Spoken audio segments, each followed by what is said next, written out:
주님, 주의 말씀은 우리의 입에 꿀처럼 달콤하나 우리의 삶 속에서는 때로 쓰라린 아픔이 됩니다.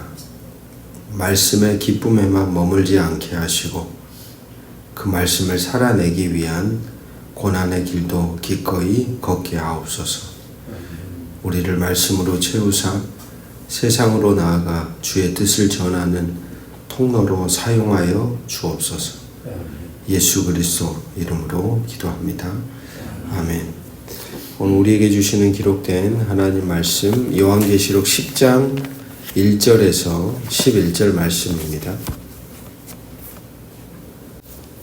내가 또 보니 힘센 다른 천사가 구름을 입고 하늘에서 내려오는데 그 머리 위에 무지개가 있고 그 얼굴은 해 같고 그 발은 불기둥 같으며 그 손에는 펴놓인 작은 두루마리를 들고 그 오른발은 바다를 밟고 왼발은 땅을 밟고 사자가 부르짖는 것 같이 큰 소리로 외치니 그가 외칠 때에 7 우레가 그 소리를 내어 말하더라. 7 우레가 말을 할 때에 내가 기록하려고 하다가 곧 들으니 하늘에서 소리가 나서 말하기를 7 우레가 말한 것을 임봉하고 기록하지 말라 하더라. 내가 본 바 바다와 땅을 밟고 서 있는 천사가 하늘을 향하여 오른손을 들고 세세토록 살아계신 이 곧 하늘과 그 가운데에 있는 물건이며 땅과 그 가운데에 있는 물건이며 바다와 그 가운데에 있는 물건을 창조하신 이를 가리켜 맹세하여 이르되 지체하지 아니하리니 7째 천사가 소리내는 날 그의 나팔을 불려고 할 때에 하나님이 그의 종 선지자들에게 전하신 복음과 같이 하나님의 그 비밀이 이루어지리라 하더라. 하늘에서 나서 내게 들리던 음성이 또 내게 말하여 이르되 내가 가서 바다와 땅을 밟고 서 있는 천사의 손에 펴놓인 두루마리를 가지라 하기로 내가 천사에게 나아가 작은 두루마리를 달라 한즉 천사가 이르되 갖다 먹어버리라. 내 배에는 쓰나 내 입에는 꿀같이 달리라 하거든. 내가 천사의 손에서 작은 두루마리를 갖다 먹어버리니 내 입에는 꿀같이 다나 먹은 후에 내 배에서는 쓰게 되더라. 그가 내게 말하기를 내가 많은 백성과 나라와 방언과 임금에게 다시 예언하여야 하리라 하더라. 아멘. 사랑하는 성도 여러분, 어제 우리는 6째 나팔이 울린 후에도 회개하지 않는 완고한 세상의 흔적을 보았습니다. 이제 마지막 7째 나팔이 울리기 직전 하나님은 잠시 숨을 고르시며 당신의 종들에게 다시 한번 사명이 무엇인지를 일깨워 줍니다. 오늘 본문은 6째와 7째 나팔 사이의 막간과 같은 이야기입니다. 이 말씀을 통해 혼란한 시대를 살아가는 성도들이 무엇을 붙들고 어떤 사명을 감당해야 하는지 저와 여러분이 깨닫게 되기를 주의 이름으로 축복합니다. 1절에서 7절은 지체하지 않으시는 하나님의 비밀에 대한 이야기입니다.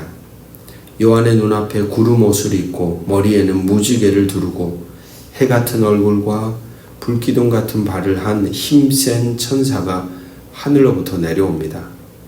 그의 모습은 하나님의 영광 그 자체를 반사하고 있습니다. 그는 펴놓은 작은 두루마리를 들고 서서 창조주 하나님을 향해 지체하지 아니하리라고 맹세합니다. 이것은 하나님의 심판과 구원의 계획이 더 이상 늦추어지지 않을 것이라는 단호한 선포입니다. 그리고 7째 나팔이 불리면 하나님께서 구약의 선지자들을 통해 약속하신 하나님의 그 비밀이 마침내 성취될 것이라고 말합니다.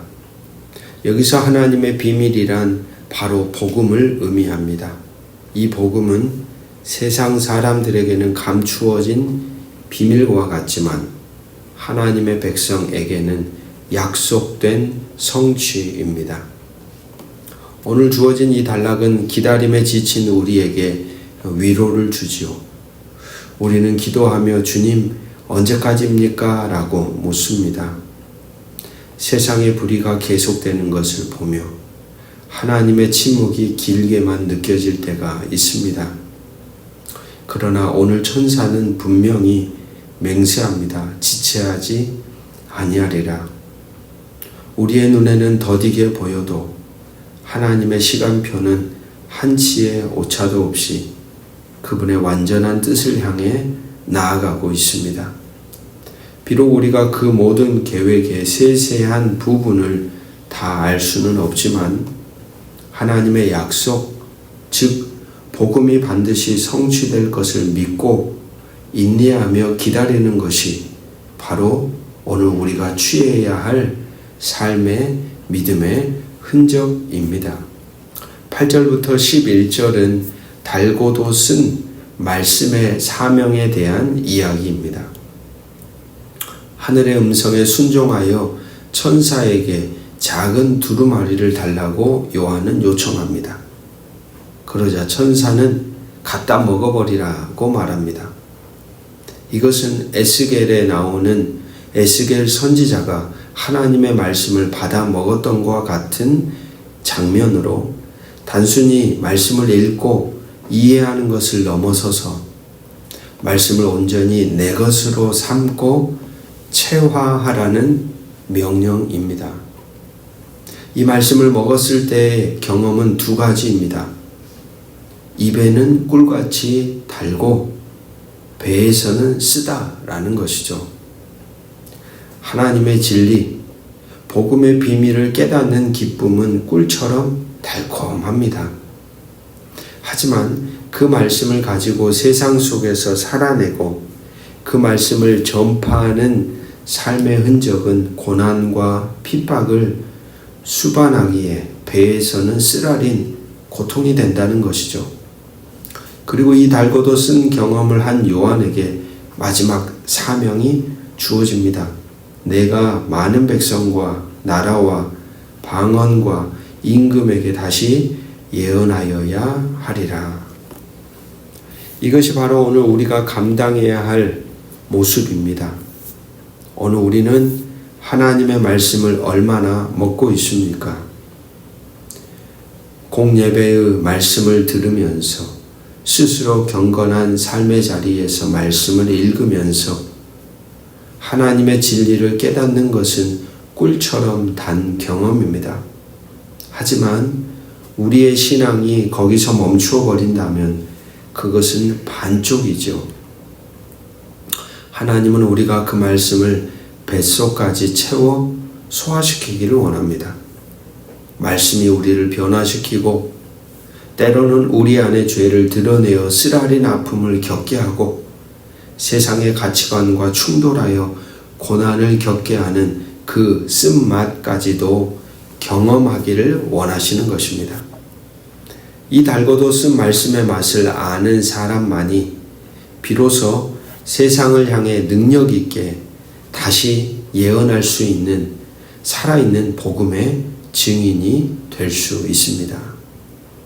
오늘 6째 나팔과 7째 나팔 사이에 이 막가는 혼란의 시대를 살아가는 성도들에게 가장 중요한 것이 바로 하나님의 말씀임을 가르쳐 줍니다. 하나님의 구원의 계획은 지체 없이 이루어지며 우리는 그 비밀인 복음을 수용하고 받았습니다. 그러나 그 복음은 단지 우리를 즐겁게 하는 달콤한 사탕이 아닙니다. 그것은 우리에게 순종의 쓴 잔을 요구하는 사명이기도 합니다. 오늘 선물로 주어진 이 하루 우리에게 주신 말씀을 깊이 먹고 소화하여 그 말씀의 단맛과 쓴맛을 모두 아는 참된 제자로 우리 모두가 서기로 결단하는 우리 모두이기를 주의 이름으로 축복합니다. 기도하겠습니다. 우리는 하나님의 말씀을 그저 입으로만 맛보고 있습니까? 아니면 뱃속까지 채워 그 쓴맛까지도 감당하고 있습니까? 살아계신 하나님의 말씀을 주신 주여, 그 말씀의 비밀을 깨닫는 기쁨이 꿀처럼 달콤하기를, 그리고 달콤함을 고백합니다. 그러나 우리가 그 단맛에만 머물러 안주하지 않게 하시고 그 말씀을 살아내야 하는 사명의 쓴 잔도 피하지 않게 하옵소서. 말씀을 온전히 먹고 소화시켜 우리의 인격과 삶이 되게 하사 세상으로 나아가 주님의 뜻을 다시 예언하는 신실한 증인의 삶을 살게 하여 주옵소서. 주 예수 그리스도의 이름으로 간절히 기도합니다. 아멘.